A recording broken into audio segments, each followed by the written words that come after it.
สุภาพกันเฮ็ดหยังนี่มีงานหยังนี่อีแสงจะเอาผัวฮะ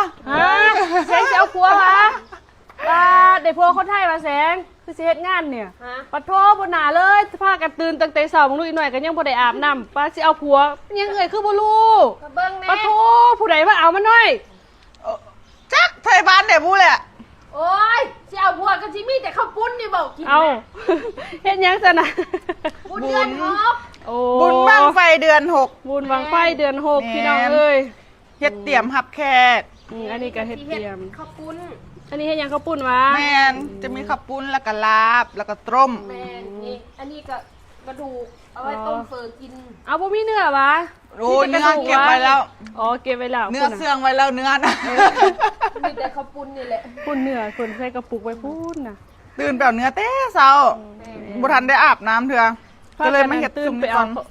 ข้าวปุ้นเอ้ยไปเอาหยังก็ไปเอาเนื้อแต่เช้าท่านได้อาบน้ำมึงก็เลยมาเฮ็ดเนื้อเฮ็ดหยังเก็บไว้หมดแล้วล่ะอันนี้ก็เลยมาเตรียมเครื่องเฮ็ดข้าวปุ้นเนาะแม่น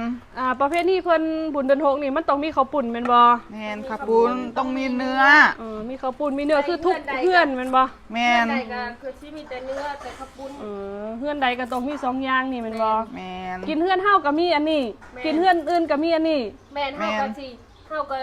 เริ่มจากกันมื้อนี้ตอนแรกเนาะเพิ่นว่ากินข้าวแรงกินข้าวแรง สิเริ่มกินไล่ไปเฮือนนั้นเขาบ่เอิ้นเขาก็สิเข้าไปเฮือนนั้นเขาบ่แสงเข้าไปกูคิดไว้แล้วเฮานะไปกินตั้งแต่ต้นซอยลาขึ้นมาว่ะ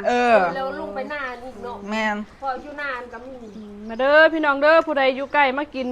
บุญเดือน6บ้านดอนโคมเด้อนี่มื้อแรกกินข้าวมื้ออื่นมีรถแห่เด้อพี่น้องมื้ออื่นมีรถแห่มื้ออื่นซอยดาวมันบ่ซอยดาวแม่ดาวนะบ่าแม่นมาซอยดาวเด้อมื้ออื่นไอ้เคยใหญ่ไอ้เคยใหญ่เพิ่นจ้างรถแห่มาแม่นบ่แม่นมาเต้นรถแห่เด้อพี่น้องเต้นรถแห่ถ้าผู้ใดอยากได้เตียงเด็กได้อันอุดมซาก็มาซอยดาวเด้อทุกคนเด้อซอยดาวมื้ออื่นพร้อมเนาะแม่นพอเริ่มมันซอยดาวตั้งแต่ 8:00 นโอ้ตั้งแต่8:00 นเลยว่ามื้ออื่นน่ะแม่นผู้ใดอยากได้เตียงนี่มาซอยเอารถ8:00 นแล้วก็ช่วงบ่ายๆเพิ่นก็สิแห่เนาะแม่นบ่แห่แล้วก็เต้นรถแห่สู้สิไปล่ำหรือสู้สิไปรถแห่โอ้ยนำก้นรถแห่พุ่นแล้วเนาะมาอยู่3 ปีกูยังบ่เห็นว่าอันเขาล่ำแล้วเขาไปฮอดใส่กันนะค่าแต่รถแห่อยู่พอรถแห่ไปที่หลังแม่นบ่แม่นเฮาต้องอยู่ท้ายสุดโอ้ตีนไก่คือตีนใหญ่ลองดูท่านมาเห็นกันดีเห็นว่าสาวน้อยสาวแสงซอกเอารถหน้าเวทีนั่นแหละผู้ใดเห็นเฮานอนอยู่ใจแต่ก็เก็บมาส่งมื้อต่อไปมีอย่างกับสุหมอลำบ่หมอลำซิ่งมื้อสุดท้ายมื้อจูดมีหมอลำนาฮานตัวเอาพากันเฮ็ดซาบัดนี้เอามาเด้อพี่น้องเด้อบุญเดือน6บุญบังไฟ